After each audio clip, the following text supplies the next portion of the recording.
Assalamualaikum warahmatullahi wabarakatuh.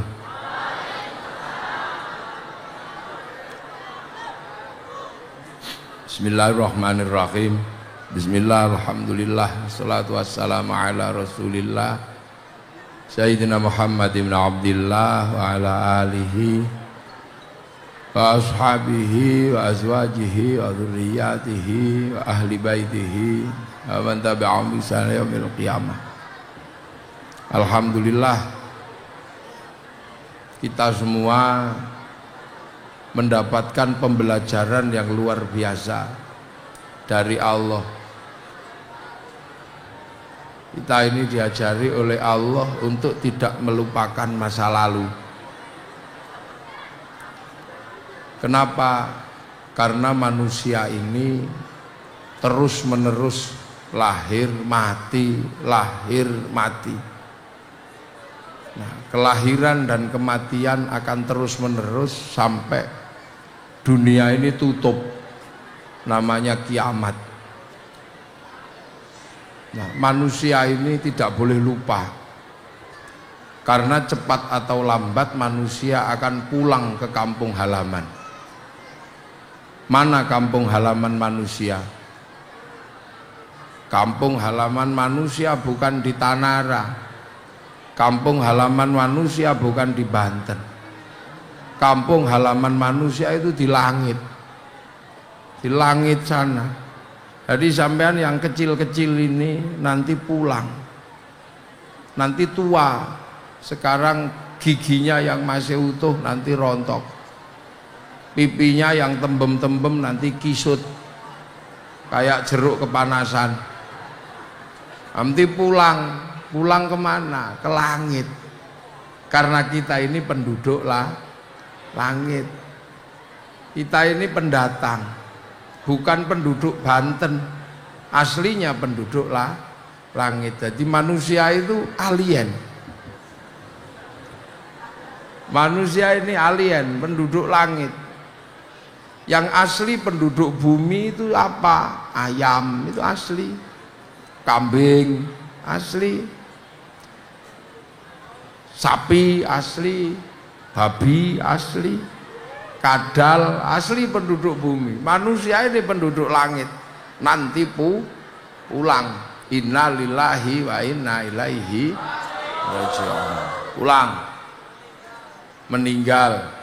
Yang baik-baik meninggal.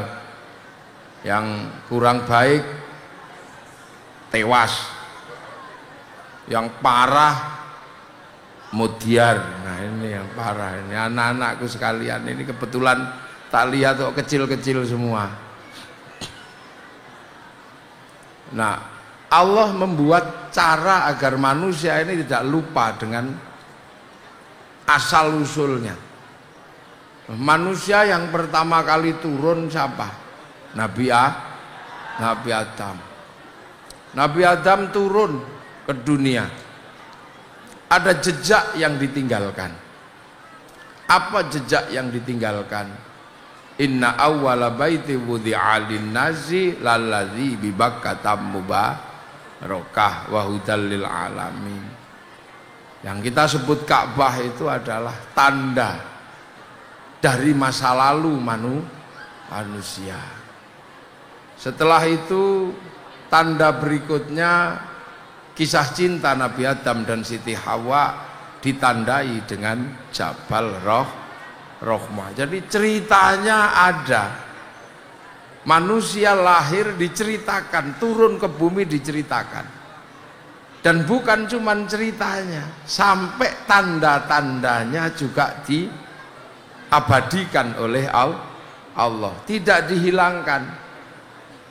Kemudian satu ketika tanda-tanda itu hilang.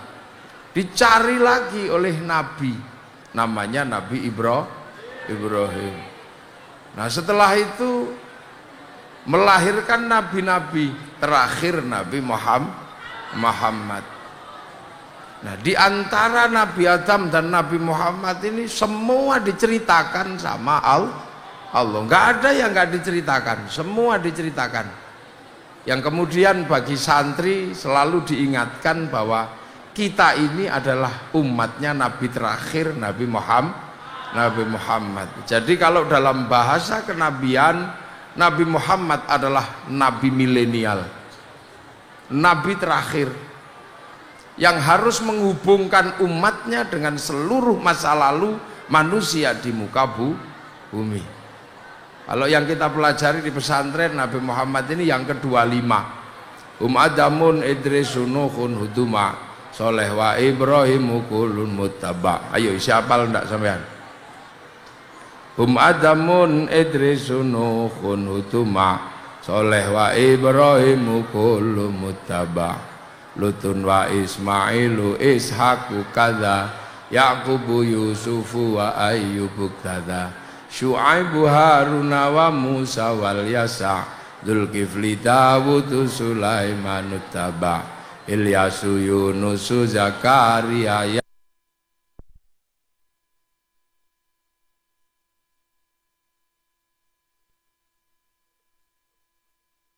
melupakan ada sejarah masa lalu yang panjang.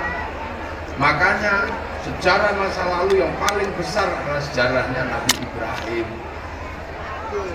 Makanya kita ini disuruh nengok Nabi Ibrahim punya tempat makom, namanya makom Ibrahim, suruh tengok sana. Nabi Ismail punya sejarah waktu bangun Ka'bah, namanya Hijr Ismail, suruh tengok sana. Siti Hajar pernah terlibat dalam proses penemuan Baitul Haram, berjalan mencari air, jinjit-jinjit, kita disuruh napak tilas, namanya sa'i, muter 7 kali. Kemudian Nabi Ibrahim pernah melempari setan, kita disuruh napak tilas ngelempar jumroh, ula, wuspo, akobah. Kemudian Nabi Ibrahim pernah memotong putranya Nabi Ismail, kita disuruh mencontoh agar tidak lupa dengan namanya ibadah kurban. Jadi Islam ini syarat pembelajaran terhadap masa lalu. Dan kita ini umat Nabi Muhammad, Nabi terakhir, tapi kita sendiri tidak ketemu Nabi Muhammad. Kita ini tidak ketemu. Yang ketemu Nabi Muhammad namanya sahabat. Ada Abu Bakar, Umar, Utsman. Makanya namanya Abu Bakar, Utsman, Ali, karena yang ketemu Rasulullah itu orang Makkah, sekampung sama Rasulullah. Makanya namanya Abu Bakar, Utsman. Nggak ada sahabat namanya Dalimin, ini nggak ada. Nggak ada sahabat tuh namanya Tukijo, itu nggak ada. Namanya Abu Bakar, Umar, Utsman. Itu karena yang ketemu Rasul itu adalah orang Arab. Jadi Rasul itu di sana, bukan di sini. Nah, kita nggak ketemu. Nah, kemudian ada orang yang nggak ketemu sahabat, nggak ketemu Nabi, ketemunya sahabat. Ini namanya tabi'in. Nah, tabi'in ini orang yang hanya ketemu sahabat. Nah, setelah itu sahabat meninggal, ada orang ikut Rasulullah nggak ketemu sahabat, ketemunya tabi'in, namanya tabi'ut tabi'in. Lah terus ada lagi orang yang mengikuti Islam tapi nggak ketemu sama tabi'in, ketemunya tabi'ut tabi'in, maka namanya tabi'ut tabi'in. Lah ada lagi yang belajar Islam sudah nggak ketemu sama tabi'ut tabi'in, ketemunya tabi'ut tabi'in. Itu berarti namanya apa? Tabi'ut tabi'in. Lah sampean ini nggak ketemu tabi'in, ya nggak ketemu tabi'in, itu ketemunya sama siapa? Al ulama warasatul anbiya. Ketemunya para ulama, ketemu Yai Ma'ruf, ketemu Yai Miftah. Itu Yai Ma'ruf, Yai Miftah. Ini murid-muridnya Kiai Hasyim. Kiai Hasyim Asy'ari, pendereknya, tabeknya ke Kiai Hasyim. Kiai Hasyim belajar kepada Syekh Ahmad Khatib Al-Minangkabawi, Syekh Mahfud Termas. Lah Syekh Khatib, Syekh Mahfud Termas, Syekh Khalil belajar kepada Syekh Nawawi Al-Bantari. Jadi belajar dari tapi pengikut tapi.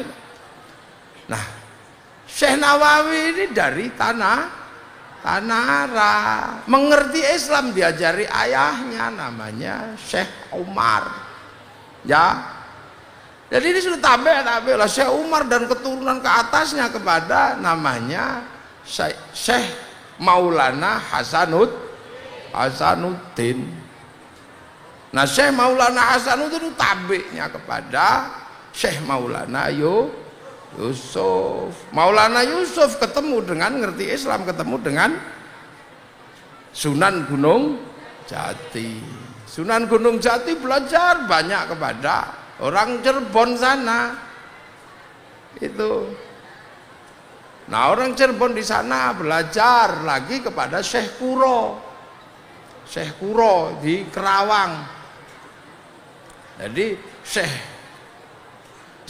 Syarif ketemu dengan belajar banyak kepada Syekh Datuk Kahfi. Syekh Datuk Kahfi belajar kepada Syekh Kuro di Kerawang. Syekh Samsudin namanya, karena pendidikan Al-Quran maka bernama Syekh Kuro, pendidikan Quran, Qiraah. Nah, itu muridnya Syekh Jumadil Kubro. Syekh Jumadil Kubro belajar Islam kepada Sayyid Muhammad di Pase. Sayyid Muhammad belajarnya kepada Sayyid Ahmad Jalaluddin. Sayyid Ahmad Jalaluddin belajarnya kepada Sayyid Abdul Malik. Sayyid Abdul Malik belajar pada Sayyid Alawi Amil Faqih. Belajarnya pada Sayyid Mirbat, belajar pada Sayyid Ali Khalid Qasam. Ini juga belum ketemu Rasul. Sayyid Ali Khalid Qasam belajar pada Sayyid Alwi, belajar ke Sayyid Muhammad, belajar ke Sayyid Alwi, belajar ke Sayyid Ahmad Al-Muhajir, belajar pada Sayyid Isa, belajar Sayyid Ubaidillah, belajar Sayyid Muhammad, belajar Sayyid Ali Uraidi, belajar pada Sayyid Ja'far Shadiq, belajar pada Sayyid Bakir, belajar pada Sayyid Ali Zainal Abidin, belajar pada Sayyidina Hasan Husain, belajar pada Sayyidina Ali. Lah ini yang belajar langsung pada Rasulullah Muhammad sallallahu alaihi wasallam. Maka kalau dalam urutan tadi kita ini namanya tabi'an panjang. Kita ini cuman ketemu sama ulama.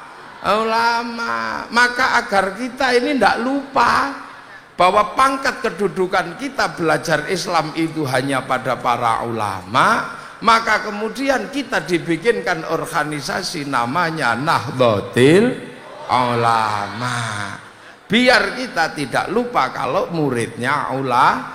Lah muridnya ulama itu ya nggak bisa persis sama muridnya Nabi, wong tempatnya beda, zamannya beda. Murid Nabi di sana diajari makan 3 jari bisa, karena sama-sama makan kurma. Lah murid ulama di Banten diajari makan 3 jari gini, ya nggak bisa, wong makanannya soto.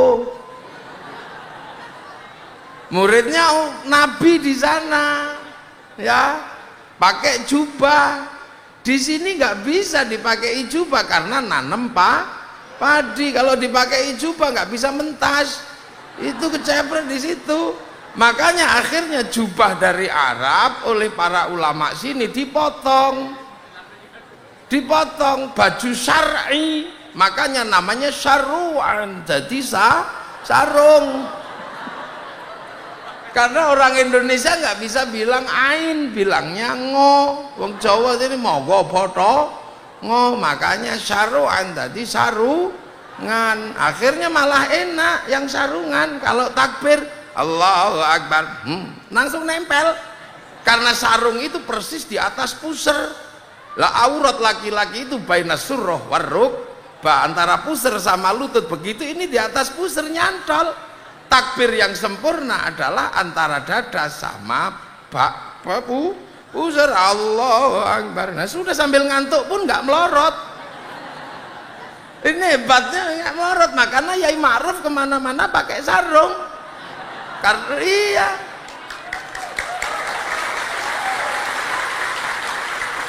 karena sudah sepuh. Sepuh itu kadang berat juga bawa tangan di sini. Nah makanya yang tidak biasa menggunakan sarung, takbirnya Allahu Akbar begini, karena takut melorot. Jadi dipegangi di sini biar nggak melorot. Kalau santri Allahu Akbar, nyantol udah sambil ngantuk juga. Wala antum ma'buduna ma'bud wala na'budu ma'badu wala antum ma'buduna ma'bud wala na'budu ma'bud wala antum ma'buduna ma'bud. Saking ngantuknya, lakum dinukum waladdall. Tetap aman karena sarung. Loh ini hebatnya ulama dulu. Iya. Lah kita ini muridnya ulama gitu kan. Makanya nggak bisa sama persis. Allahu Akbar, ya nggak bisa. Biasa aja, makanya muridnya ulama itu biasa saja, nggak usah aneh-aneh. Suruh jenggoten kayak sahabat, ya nggak bisa. Wong orang Banten itu rasnya mongoloid, jenggotnya kadang cuma 12. Dipaksa kayak lebat kayak sahabat di sana, ya nggak bisa. Makanya Yai Ma'ruf, Yai Miftah ya cuman sedikit aja, bahwa memang data sedikit. Dan sahabat kalau berjenggot, kalau ketemu cium pipi kiri, pipi kanan, terus dilus-lus jenggotnya. Nah santri mencium ubun-ubun ulamanya lah. Sekarang kalau berjenggot di sini terus dilus-lus, ya ditonyo. Loh, ini perbedaan. Itu makanya ada ilmu namanya ahli sunnah wal jamaah. Lagi kita ini wal jamaahnya ulama, wal jamaahnya Nabi di sana ya hebat. La haula wala quwata illa billah. Ada pedang di sini, ya nggak ada masalah. Muridnya ulama, la haula wala quwata illa billah, ya lari.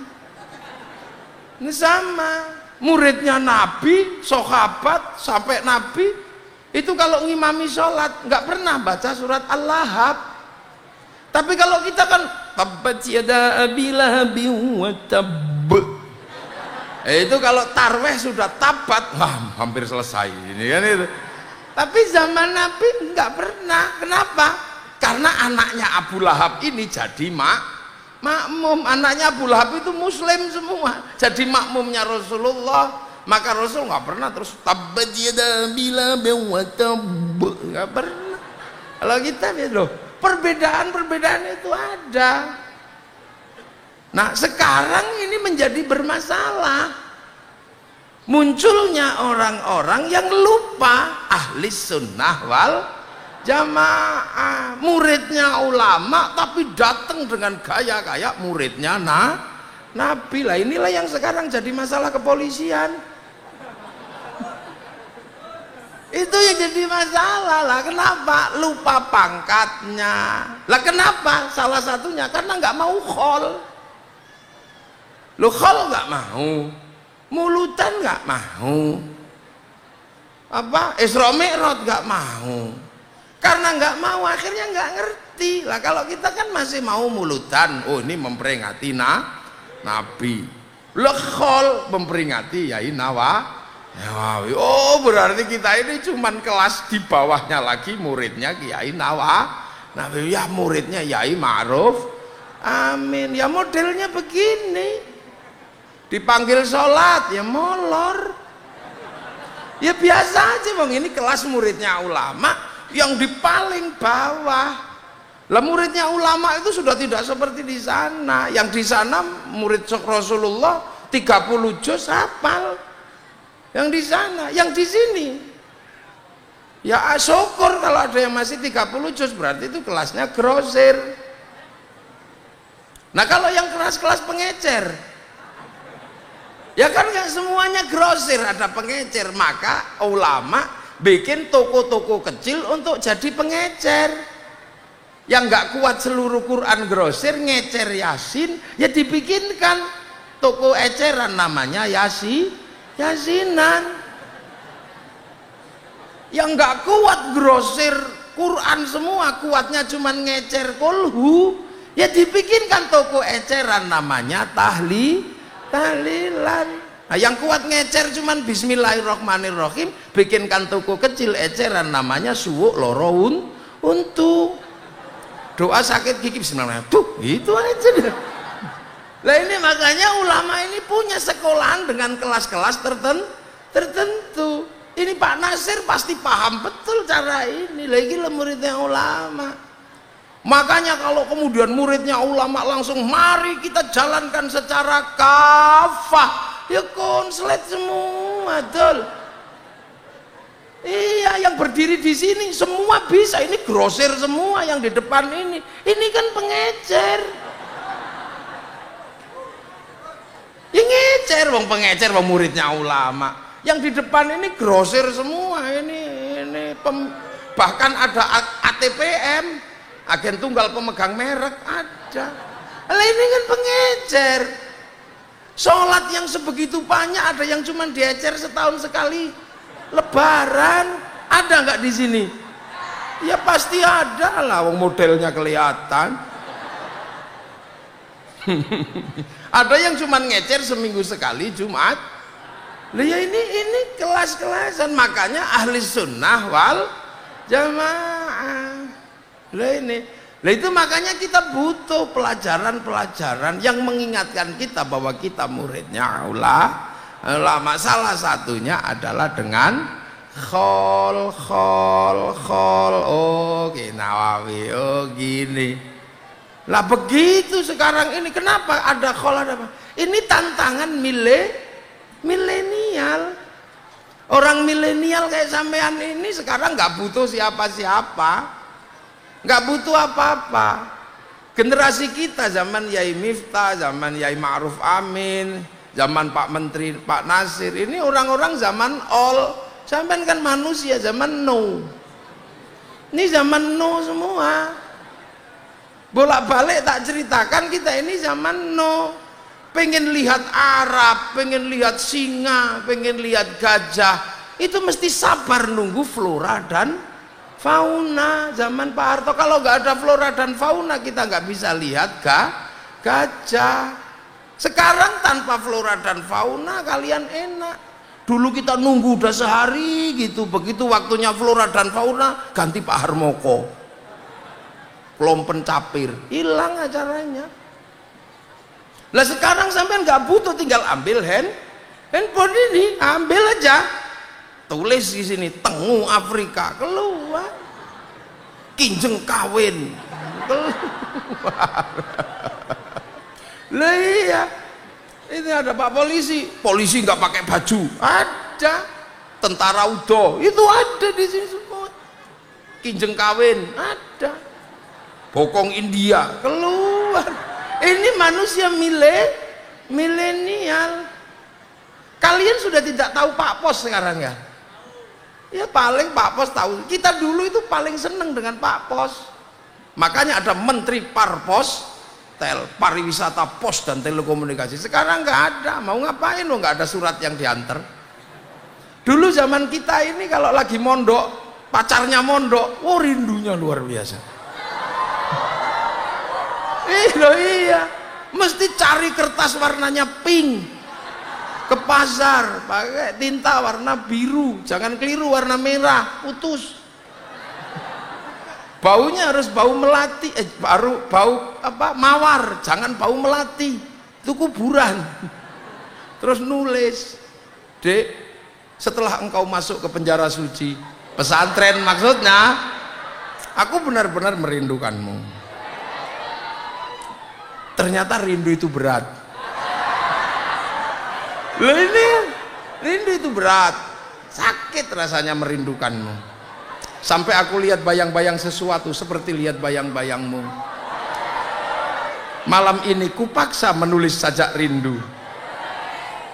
Dan aku yakin engkau pun merindukanku. Walaupun agak nggak yakin juga sih. Tapi aku yakin malam hari ini engkau dan aku duduk di bawah sinar rembulan yang sama. Itu dulu. Terus kirim ke Pak Pos. Begitu dikirim di Pak Pos, betapa kita ini menunggu. Waduh, jangan-jangan dibuka sama pengurus ini. Itu loh, Sekarang apakah anak milenial butuh itu? Enggak. Tinggal apa? Foto aja miring ini. Terus dikirim, mah. Gitu. Ini era kalian, anak-anakku sekalian yang muda-muda ini. Loh, dan belajar agama pun sekarang lebih mudah. Tinggal ambil handphone. Dulu mesti duduk di depan kiai. Kalau kita tepat datangnya nggak masalah. Kita telat tempiling. Pak gitu. Kenapa telat?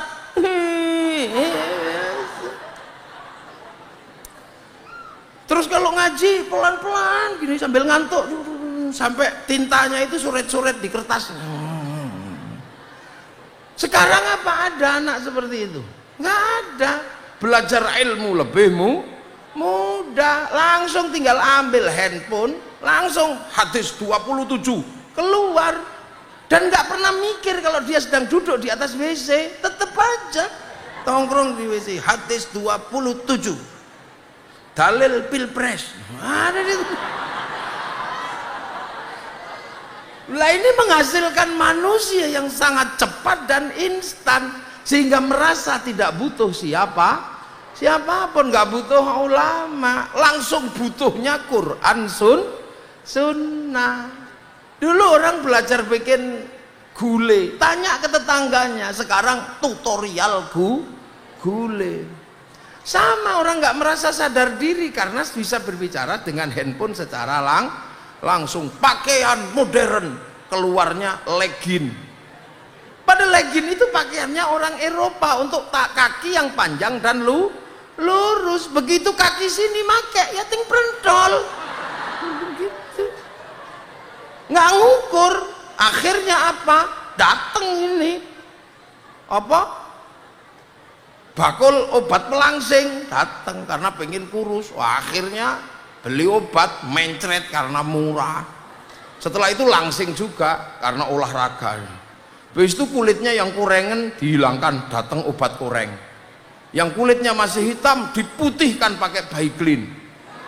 Wih, akhirnya udah bagus. Bajunya berubah, singletan tok pakai You Can See. Habis itu rambutnya kurang merah, di merah-merah. Akhirnya kalau di Jogja tempat saya namanya LKMD, Londo Komeng Ndase. Terus mukanya di ini, terus alisnya diperpanjang. Oh, cantik. Sendalnya tinggi. Akhirnya kenapa? Ya nggak mau ke sawah. Karena nggak mau ke sawah, sawahnya dijual. Dibeli sama perusahaan, duitnya habis. Bekerjalah di perusahaan. Mau bekerja nggak enak.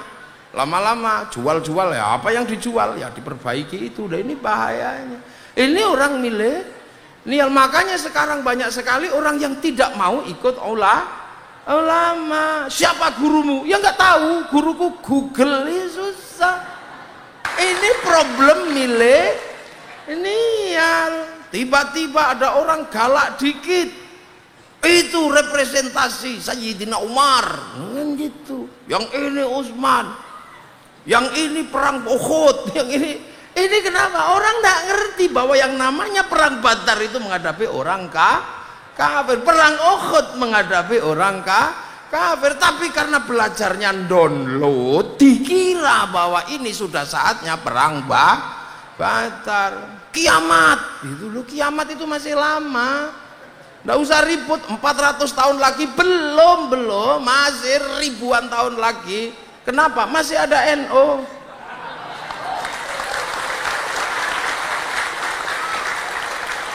Loh, kiamat itu kan terjadi ketika orang masih menyebut, tidak terjadi selagi masih ada orang menyebut asma Allah. Lah kalau ada NO ya kan ada terus orang menyebut asma Allah. Wong NU kalau zikir la ilallah, la ilallah bunyi. Nah kalau yang lain habis orang zikir, wong kiainya kalau zikir cuman diem.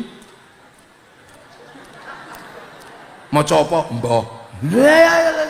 Lah ini hasilnya kenapa kekacauan gini? Tiba-tiba ada orang membawa bendera la ilaha illallah karena inilah bendera Rasul. Ulama dulu bikin kan merah putih. Ulama lebih awal nggak pernah bikin bendera itu, akhirnya ribut. Kalau kamu anti bendera ini, kamu anti la ilaha illallah. Enggak, la ilaha illallah bagi santri sudah jadi tahlilan, sudah kita taruh di hamparan bumi Nusantara. Yang itu ini muridnya ulama lah, yang baru datang belum ngerti cara meletakkan la ilaha illallah, maka dibawa kemana-mana karena belum ngerti. Terus emosi, kamu ini anti la ilaha illallah. Enggak lah, aku anti benderamu, tapi kalau la ilaha illallah kita tahlilan. Sama dengan aku anti bendera PKI Palu Arit, tapi kalau pergi ke sawah tetap pakai arit, pergi nukang pakai palu. Dengan ini biasa. Makanya orang selalu diingatkan dengan masa lalu lah. Hal ini membuat orang agar ingat kalau kita ini muridnya ulama.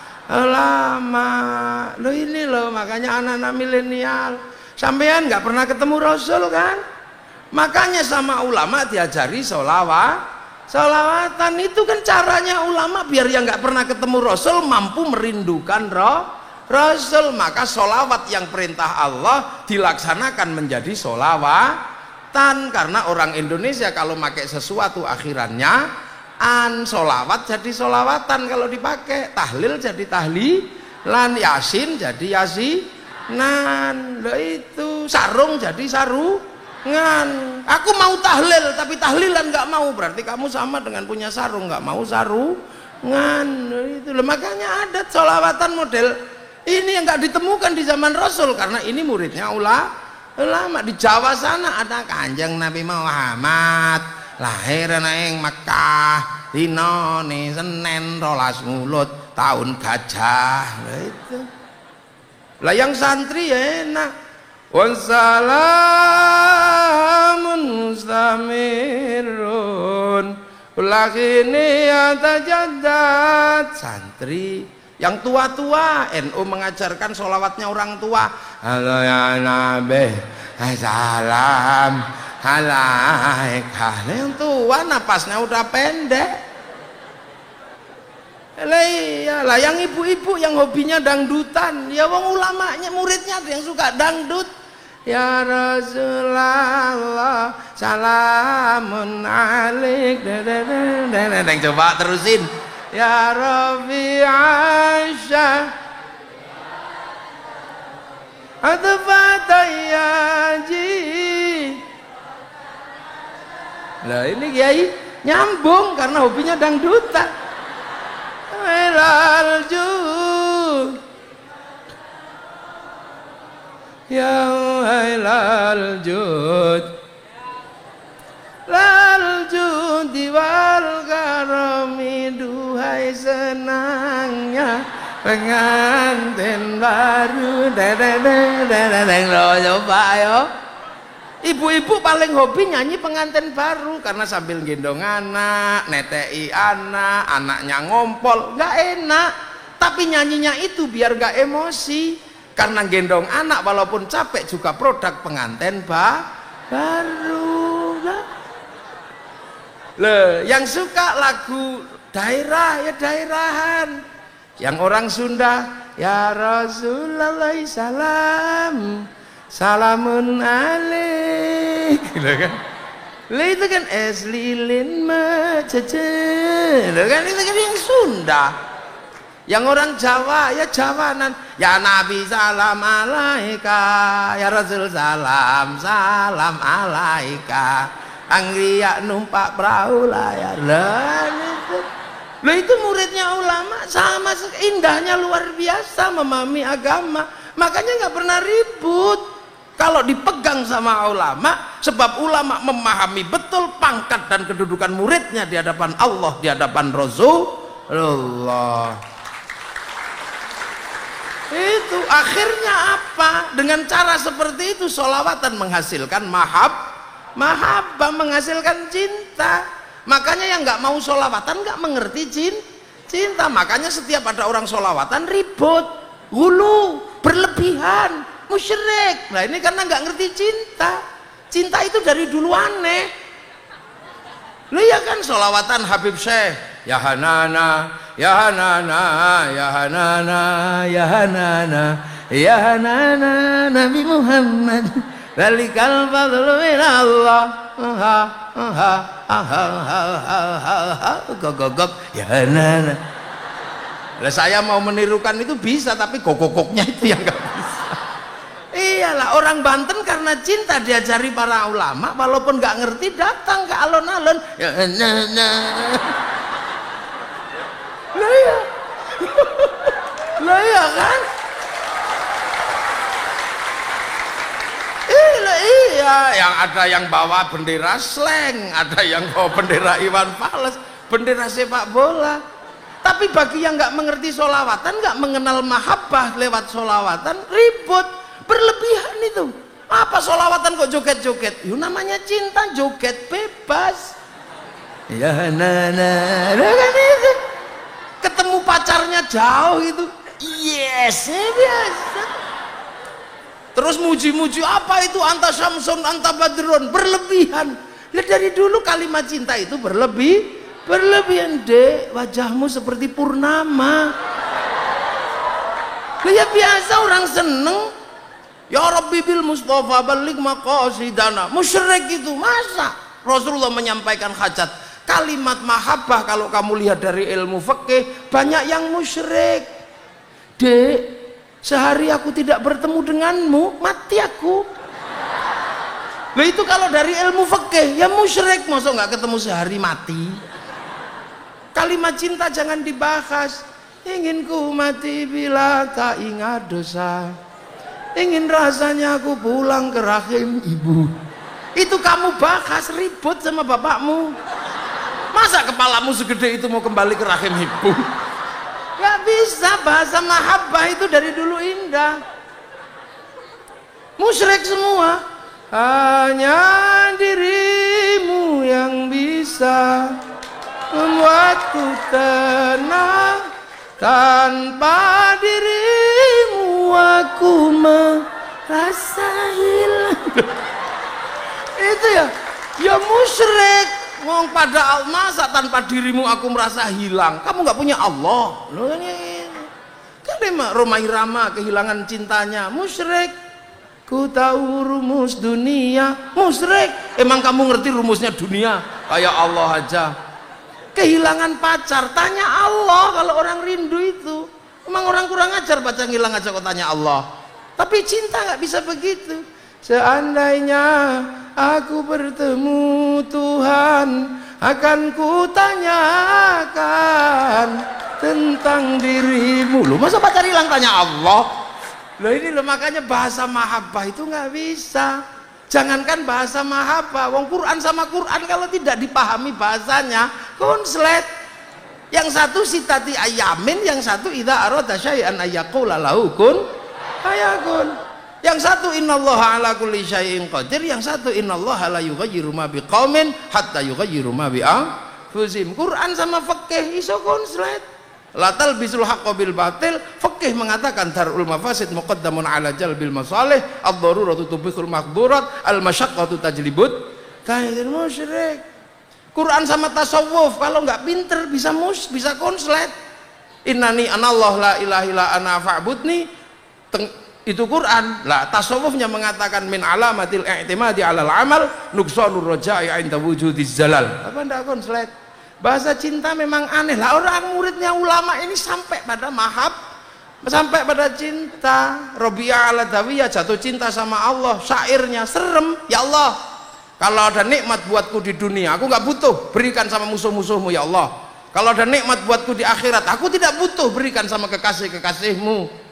Kalau ada keinginan ibadahku ini karena surga, tutup surga dariku. Kalau ibadahku karena takut neraka, bakar aku di dalamnya. Tapi kalau aku rindu padamu dengan ibadahku ya Allah, awas jangan kau palingkan wajahmu dariku. Wani kamu? Berani? Ya nggak berani. Ya itulah makanya muridnya ulama ini sampai kepada mahabbah dengan cara sholawat. Ya nggak bisa, ya nggak bisa.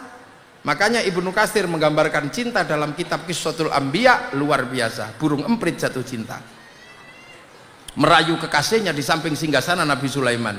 Dia lupa Nabi Sulaiman mengerti bahasa burung. Dek emprit, dek pipit, I love you, pret. Para burung pipitnya, kamu jangan sepelekan cintaku begitu. Pret, kata empit perempuannya.